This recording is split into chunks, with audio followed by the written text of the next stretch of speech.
All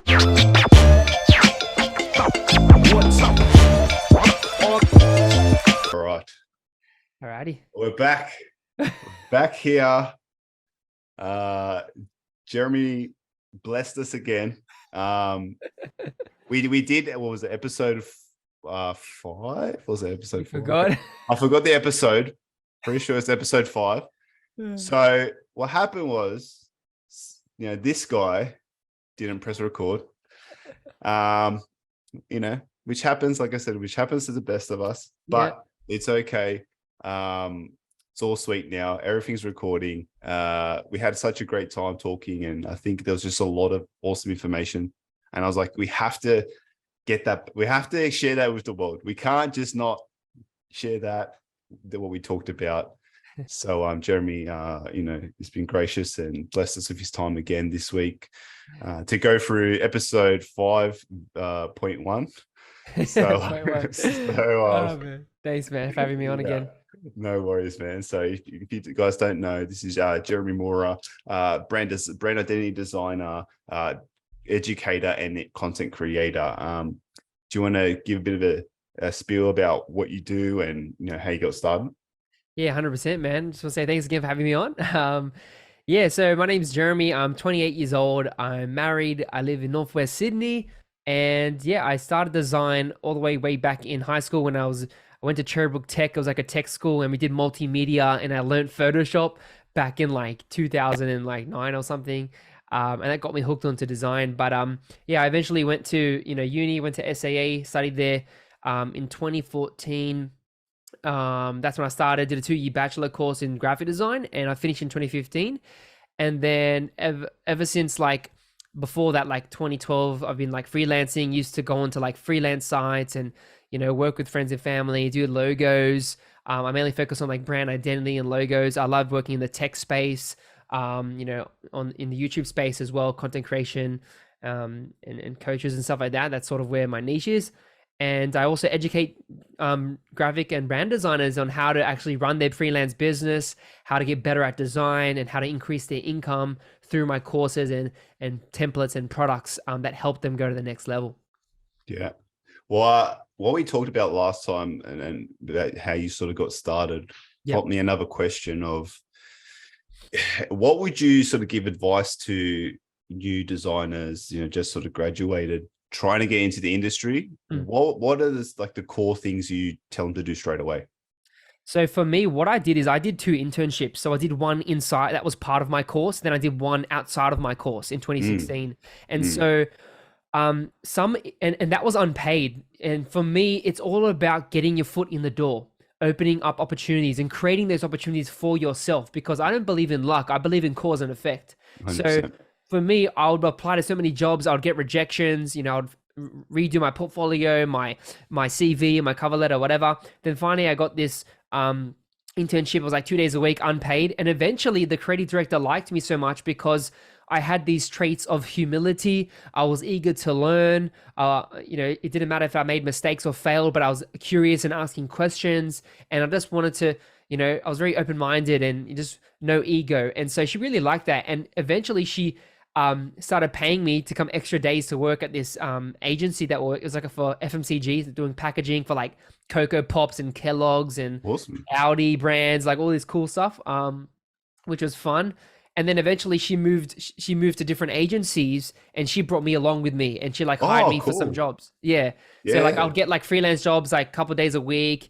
I worked for Key Branding, Vibe Creative, a couple other agencies, which was really cool. Got lots of experience in the studio life, Surrey Hills and all that cool stuff. So if you can adopt those traits in your personality, be curious, be open, forget your ego, don't be attached to your work, just learn, ask questions, and just keep pushing. Don't give up. Like, apply for as many jobs as you can, reach out to people. If you do that, I think it's really cool. And also make sure your portfolio is in tip-top shape. Make sure that it's your best work, even if it's student work, because student work, it really lacks a lot of depth. It's because it's not a case study. It's usually just like, oh, here's a couple mock-ups of like a logo on some, stationery or like a CD or vinyl thing or whatever, or poster. But try and expand upon that and do a full concept and do lots of mock-ups. have rationale, expand upon it. Yeah, that's what my advice is, bro. I think what you said, the mindset there is key. What I noticed is with interns is end of the day, you got to be realistic with if you've just finished uni. Yeah, you got some sort of skill set. Yep. But you still need a lot of training. Like it's still like I don't care how there's probably like 1% of the class that probably is ready to go. Correct. But everyone else, they still need a lot of training. So the value there, I think this is where people get confused of like, oh, why should I work for free? Why should, especially now, working for free or as an unpaid intern is very common when I started. It seems like taboo now, but people are like, yeah, it's very weird. And look, I'd love it if I got paid when I did those things. It'd be awesome. It'd be great. Of course. But, running my own stuff and sort of dealing that from the other side of things, I can see why, in that time frame, like the thinking is, well, this person coming on has basic fundamental, not even basic fundamental, not even business understanding. It's just how to use Photoshop and Illustrator and like they know how to make a logo. Yeah, they know how to use tools. That somewhat know how to use the tools. Yeah, but there's so much other things in there in terms of timing. Basic, really understanding the core fundamentals of design. That's where it's like they have to be sort of trained into that in the studio environment. So the value there is, okay, well, realistically, you come on board, I have to or find someone to babysit you, or I have to babysit you. I have to teach you and mentor you. So while I'm doing that, I'm not doing the things I'm supposed to be doing.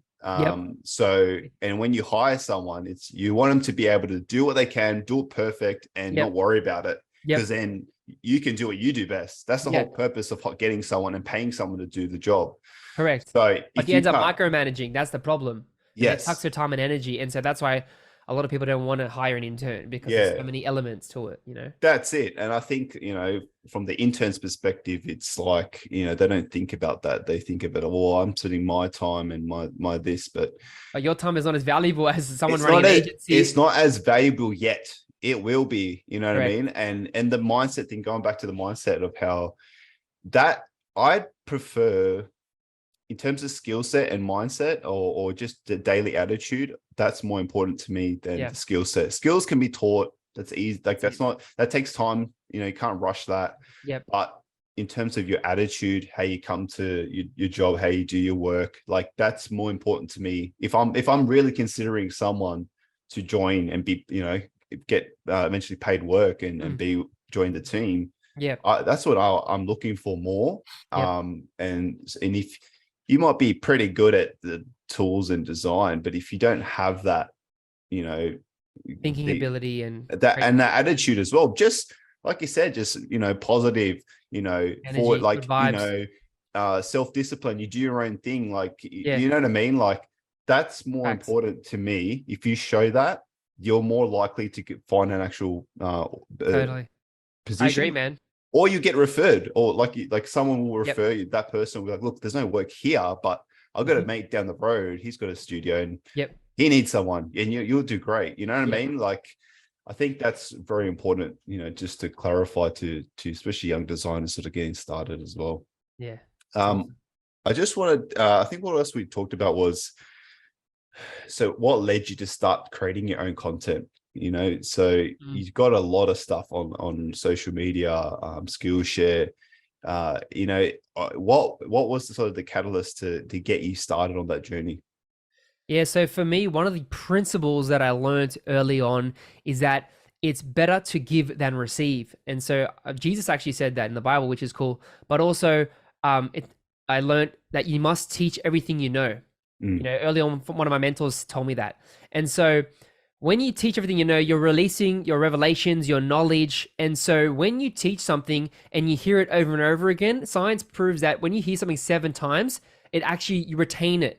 And you actually, it retains in your memory. And so it's all about repetition. So it's a win-win situation. I help myself and I'm also giving out to others. And so when you give to people as well, it's going to build your credibility, your authority in the industry, and it shows you're an expert because, you're teaching something, so it shows that you know what you're talking about because you're confident to get on camera and say, hey, this is how you design a logo. This is how you create a brand package or whatever, or maybe you just do a single post or a carousel, like just teaching something. And so there's a misconception that you have to be an expert to teach, but it's actually wrong. If you flip it, it's actually you become an expert by teaching. So that's how you develop it, right? So it doesn't matter if you just started or left, college, you know more design, you have more design knowledge than the average person out there in the population, right? So that should just be your entry point. So for me, it was all about how can I build my brand influence, my online presence, number one. Number two, like my reputation in the design industry so I can get jobs and bring in clients. And number three is that when you create content, you attract clients. So for me, I don't have to look for clients because they find my content and they come to me. So it's a win-win, it's a funnel, right? It's a funnel. I'm creating a funnel for myself, creating on, TikTok, Twitter, YouTube, Instagram. And like, I've done a lot of posts. Like I've done over 500 videos on YouTube. I've done over 1,000 posts on Instagram. I've done over 30 courses online. So, I've done the hard yards. I've been disciplined and produced the content. And so I think everyone should be doing content. Like it's just, it's great for your business, man. And like, it's going to bring in more clients and it's going to bring in other designers. So when you want to sell products or teach courses, then you can actually make some money as well on the side. Yeah. How many, let's say, for example, the Skillshare classes, how many of those did you do to the point where you're like, I'm pretty confident in like how it's all set up now? Because I know, when you do the first couple of videos, whether it's YouTube or anything, I don't like, they suck. Like, they suck. They suck. Everyone knows, but but obviously people find, information from there. It's not as bad as you think it is, but those first couple, just getting over that hurdle or doing this, putting yourself out there, creating this content, hating it and not seeing much results from it, but that gradual getting over that feeling. And like, how many do you think you got into before that didn't exist? And it was just like, I know what I'm doing. I'm pretty confident in what I do. Yeah, for me on YouTube, I think it was about when I did around 50 videos. I think that's when I started getting confident. And in terms of Skillshare classes, I'd say probably about like around 5, 6 of them, because I got into the hang of it. Like I already had the knowledge. I tell people it's best to teach or share something that you know and that you know the techniques and you have a solid knowledge on how to do it or recreate it. Like if you're really great at doing logos, then you're going to be confident in teaching that or sharing that, right? Because you've done it, a couple of times before. And so for me, it took a while, and I just adopted the mindset of that. Like, I don't care what people think, I'm only competing against myself, my future self, right? So how can I get 1% better every day? It's a compounding effect. And so, yes, your content will suck, your designs will suck, all that will, at the start, that's how it is, but everything gets better with time. Just remember this: quantity leads to quality. We've all heard like the analogy of like a potter, right? When someone has a potter, there's actually been studies on those like 2 groups, and one group had to make one great pot, okay, and they and everyone got 1 hour each, right? They just had to focus on one. The other had to make as many pots as they can to make the best one. And what happened was the group B that made many pots, like they made like 30 of them to get to the best one. The end result was a lot better than the one person focusing on one pot. And so that proves to us that quantity always leads to quality, because you get better each time. You get data every time you create content. You get better, your skills, etc., etc. So hope that makes sense, bro. Oh, 100%. I 100% believe that. You know what I think as well? I think that's, with anything in life where you try to learn a new skill, I think it's funny, like how people have the audacity to think, I'm going to be so good at this the first time I do it. Like, when has that ever existed?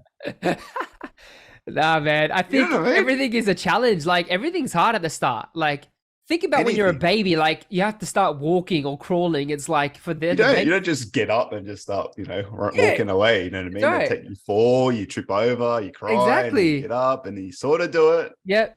It And just the baby amazes probably me. thinks Yeah. it's like, this is hard. Like, oh, how do I climb up on the couch? Like, how do I do Yeah, this? You know? But then they figure it out eventually with time, you know? that's it. Yeah, 100%.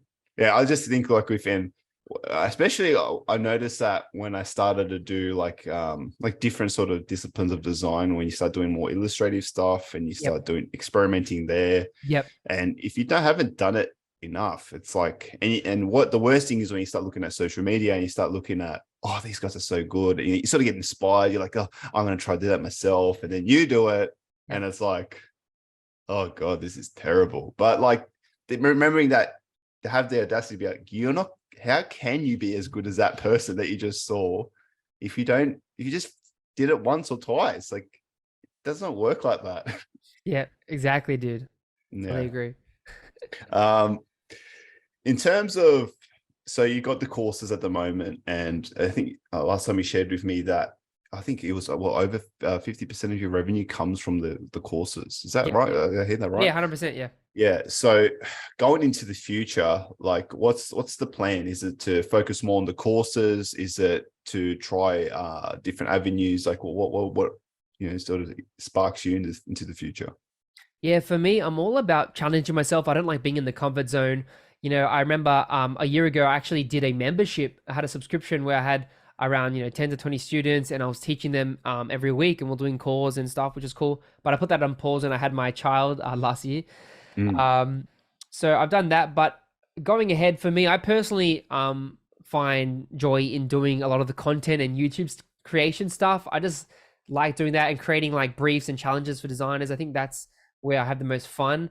And sort of, I'm starting to phase out like client work. I only take on maybe one client a month for like a logo brand project these days. If I like it or if it's for a friend, I'm really just trying to focus more on the education, doing more courses. I'm probably gonna do one massive course and take it off platform, and so I can be more custom and be more, thought out. So I can talk about like business, mindset, design, like all those things all in one. But definitely like in the future, yeah, I want to probably try like maybe a mastermind as well. I want to get back into doing coaching. But yeah, for me, it's all about YouTube content, making it entertaining, but also like just creating value, for people and designers, and so that's where my head's at with that. Okay. You brought up because you got your child, boy or girl? It's a girl. It's a 11 girl. months. Yeah. So when did you have your child? What In age were you? November. November 20. Recently. Yeah. That made me think, what did anything change with you in terms of how you thought about the business and what you're doing when you had your child? Did anything change, or were you sort of already on that path? Or Yeah, like the only thing that did change was my time and energy is now, and my priorities have shifted a bit. So I can't just spend all day working on the computer. I have to, my wife has two businesses. And so she's busy as well. She needs some time to work on that, couple hours a day or whatever. And so I'm juggling between business and then my, personal fitness and mental health and, my leisure time as well, and balancing it with my wife and my kid. That's the hard bit, juggling things. Because you have this other human in the world now that you are responsible for. You need to train them, look after them, feed them, bath them, do diapers, and I help my wife do that. So we take turns and stuff. So I think, yeah, managing my priorities. Another thing as well is like doing, focusing on batching and focusing on the most important tasks. And that's why I hired a VA in my business to really, awesome. yeah, to really help me schedule stuff, like do the stuff that I don't like scheduling or do like emails or whatever. So then it buys me time to focus on my kid or actually doing money making activities in my business. So So optimizing and delegating is sort of correct. key, like you That's said. it. Yeah, interesting. And it's helped a bit. Yeah. So yeah, I just thought, because I don't got a kid yet, but I'd always was curious to be like, would my mindset completely shift? And like in terms of like, obviously, your timing, the time you spend with your family is different. You have to be, more available and you also got to keep bringing in the income as well. Like that's the thing. Obviously that's probably what you wanted me to mention. Like yeah, obviously, like at the back of my mind, it's like, okay, I'm responsible for, my kid and my wife. So it's like, as a man, I need to lead my family. I need to, bring home the bread, bring home the Yeah. bacon or whatever. And so I need to have an abundance mindset. I can't get into depression or lack mindset or Mm, negativity. So I need to, stay positive, believe in myself, have faith. And if something's not working in my business, I need to fix that. I need to, recalibrate. I need to refine my systems, get mm. better. How can I increase my income? How can I, add more value to the world? And as a byproduct, it brings in money, So it's That's all it. about how can I serve more people and how can I scale it? Mm. Yeah. I think that's the scaling side in terms of, design. And it's hard to, especially if you come from just a design world and Yeah, if you've never really owned your own business or anything, or never had to work for yourself, it's hard to it's different. develop. It's a whole new skill set to learn. Oh yeah. And yeah, that's interesting. It's what you Easy to work said for an there. agency where you just like, oh, here's a project for today. Yeah, Start designing. You don't have to worry about sales, clients, admin, emails, all this I stuff, know. man. Oh, your taxes, like it's Yeah, bro. Working for someone's easy, but I know. business is harder, but it's more fulfilling, and you have more control. That's what I find, and I try. It's hard to explain that to people. It's like, well, why do you keep doing this? Like, even when tough times and the hard times, it's like, why do you still do this? Like, and it's hard. I can't give them an answer. You can't give Like, it. I, I can't give them a logical answer, if that Interesting. makes sense. Like, Why it's though? Why? I think about it as my own child, and it's like a part of me. And the Mm, difference, what I'm trying to do now is separate myself. Like, my identity is trying to separate it from what I do for a living. correct, correct. I'm me who You're I not your am. what you're I'm worth. not Black Bear Creative. I'm me. I'm Justin. I don't, That's it. I have my own likes and dislikes. It's separate from me, even though I was, face of the brand, a lot with Yeah. all the content I do. It's just, yeah, I feel like, yeah, when what I'm trying to explain is, Mm, I have this weird like urge to keep going no matter what. yeah. That's And I awesome. think that's what I want to talk about too is, Yeah.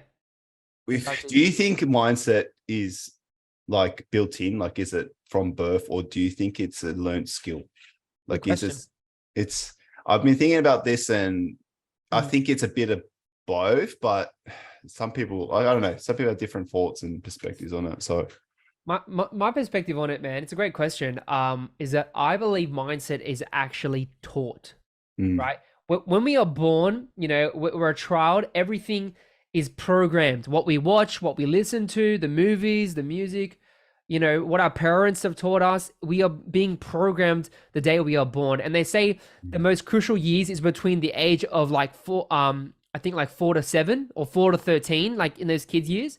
And so a lot of people have trauma, or their parents were entrepreneurs. They said, go to university, get a degree, get a job. That's the only way you can make money. But it's not mm, true. That was a lie, right? But mm, that's what they got taught. So it's not their fault. They just lack the knowledge, right?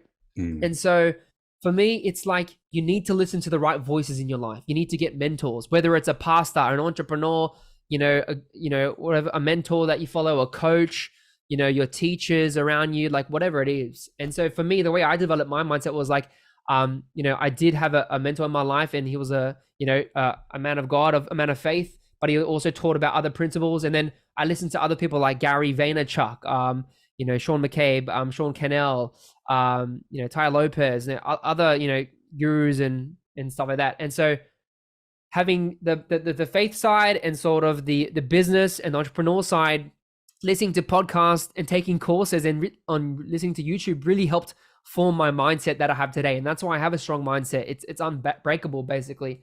I mm, know, who I am. I know where I stand. I know that anything is possible if you believe it.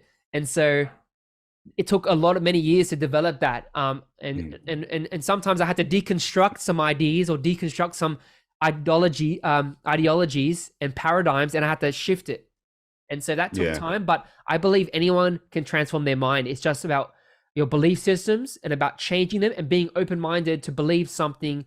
Just because you haven't heard it before doesn't mean it's not true, right? Give Mm, it a chance and dive deeper. And that's what I believe, man. That's what I think. mm. Yeah.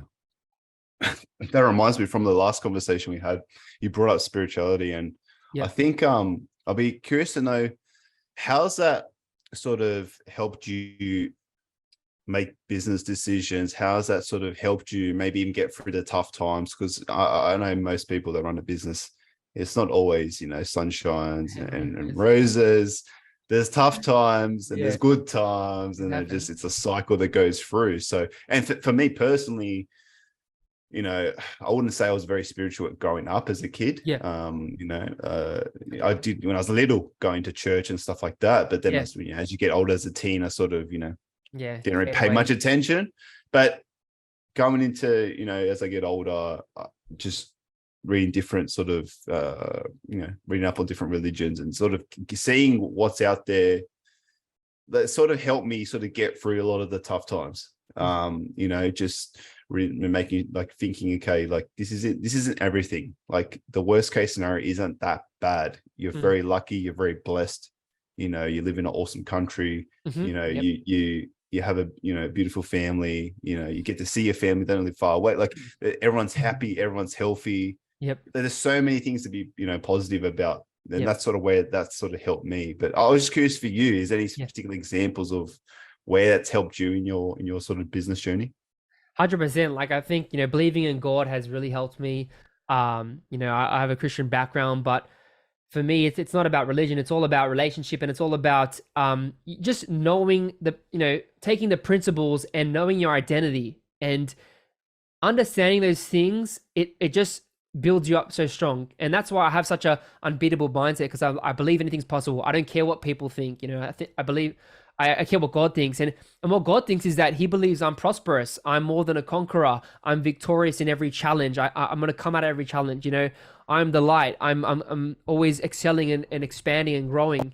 And so, having that growth mindset, because I believe these principles that I've learned, not just from reading a book, but from spiritual, esoteric, language and prayer and all that stuff, it has really helped me. One example that I can think of is that when I was working part-time at a company as a designer, I was like a midweight designer.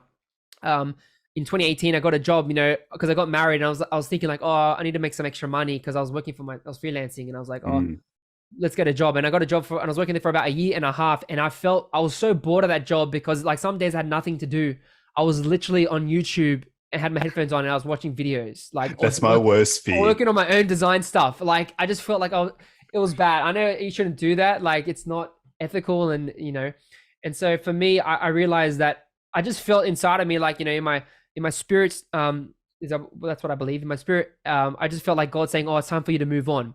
And in 2019, in November, like, I just felt the urge to, like, quit and just go on my own, like, just go all in on my courses and YouTube and all that. And I did it. And it was funny, because my brother-in-law and like some of my friends thought I was a bit crazy at that time, because it's like, you're married, you have to pay rent and all this stuff, right? I moved out of home, And so for me, I was like, nah, I know God's talking to me, I just knew it. And so when I left, boom, that's when, like, my Instagram started blowing up, Skillshare blowing up, YouTube started, like, everything just started going like this. I literally tripled my income in the whole COVID pandemic, literally. Yeah. And so, because everyone was at home watching videos, and I was already working from home anyway, apart from the part-time job, freelance from home. And so that was one specific example I could think of where I followed that leading, and of this of God, and actually worked out for me, because I listened. And then now, like, I'm flourishing in my business, and I flourish in every other area of my life. I'm married, my family, my mindset. There's so many, and that's the thing with faith. It expands to every other area of your life, not just business. So yeah, 100%. Like, there's so many times where, and that also brings me back to, because I think you're saying, like, you come from a family that doesn't never really owned, like, they never really ran a business before. Like, they come from the usual, like my family, working class. They came from a working class family, work for a job the whole life. Same thing. They told me, you need to go to uni, you need to get a good job, you need to so you can get a good job and stable income and live happily, and it was hard, because, like, and I think that's where it's hard to explain to people, like, why I do what I do. because a lot of people come from a different world with it. That's Different like worldview, man. Yeah, it's programmed. And obviously my parents have sort of come a long way, and they've seen me succeed, of and course. Yeah. manage it by by myself, and obviously with my fiance as well. Yeah.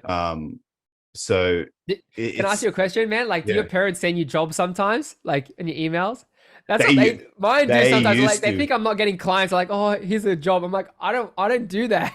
They used to do that. They haven't done it in a very, very long time, but they did do that. Okay, at some good stage. to know that it happens. Yeah. But that's interesting. It's sort of like, and it's weird because they come from it's not coming from a negative place. They're coming from a loving, nurturing. They just want to make sure you're okay, you're doing okay, you're doing fine.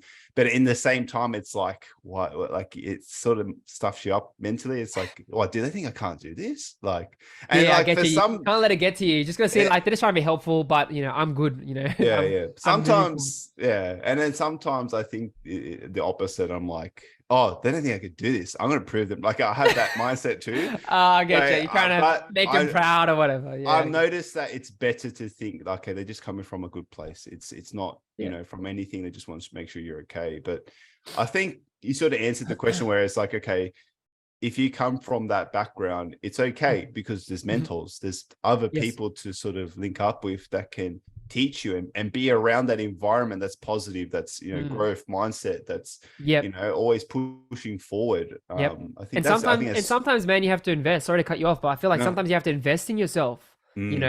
Like there's a quote from Jim Rohn. He says, "You never exceed the level of your income never exceeds the level of your personal development." So it's like, sometimes you're not going to find these mentors for free. Like, you might have to pay for a coaching group or a mentoring group or a private Facebook group or a membership or something. And, it might cost like $50 a month or 100, but remember, it's not an expense. You're investing in yourself. As long as you take action and apply what you're learning, I think, because that's what I did. Like, I've been in a lot of stuff like that and it's really helped me. But yeah, sorry to take. No, that's awesome. And I think, to be honest, I'm a bit weary of that, of more the coaching side of things. Like, I still, a bit thing of like, why do I need someone to coach me? But I know the value. There's value. There's a reason why that can really help. And I think, just my own thing I need to get over if I want to sort of progress and stuff too. Because like, that comes back to what I was saying is, I think some people don't have that environment where, there's a lot of positivity or that mindset of, you can run your own business. You can do this.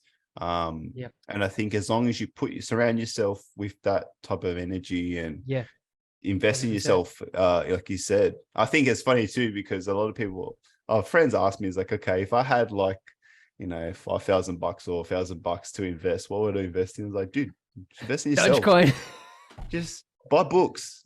Like, literally just work on yourself. Like, that's where you're gonna get, man. That's where you're gonna get the most sort of return on investment. Don't go to the pub on Friday and Thursday and don't drink. Wise. Don't spend it on ciggies and slap it at the pub. Like, you know what I mean? Or the pokies, it's a waste of money, guys. Trust me. Yeah. So no, that's interesting. Yeah. It's good. I sort of just thought about that from our last previous conversation as well. So I think if there's any what do you think in terms of the graphic design, maybe more the branding design industry, that sort of segment? What are some of the major changes that you think that have happened, that have sort of moving in the last sort of couple of years?